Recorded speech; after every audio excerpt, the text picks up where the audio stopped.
حکومت کا تنخواہ دار طبقے کے 4 سلیب پر ٹیکس میں کمی اور سرچارج ختم کرنے کا اعلان۔ وفاقی بجٹ پیش کرتے ہوئے وزیر محمد اورنگزیب نے اعلان کیا کہ حکومت تنخواہ دار طبقے کو درپیش معاشی مشکلات سے بخوبی آگاہ ہے اور انہیں ریلیف فراہم کرنے کے لیے متعدد اقدامات اور تجویز پیش کر رہی ہے۔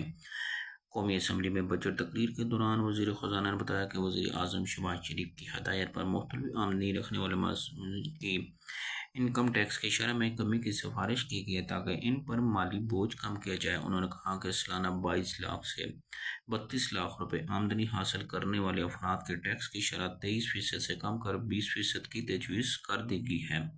اسی طرح 32 لاکھ سے 41 لاکھ روپے سالانہ کمانے والے ملازمین کی ٹیکس کی شرح 30% کے بجائے 25% مقرر کی گئی ہے۔ وزیر خزانہ کے مطابق 41 سے 56 لاکھ روپے کمانے والے تنخواہ دار طبقے کے لیے انکم ٹیکس کی شرح 35 سے گھٹا کر 29% کی گئی۔ مزید 56 سے 70 کمانے والوں کے لیے 35 سے کم کر کے 32 کر دی گئی ہے۔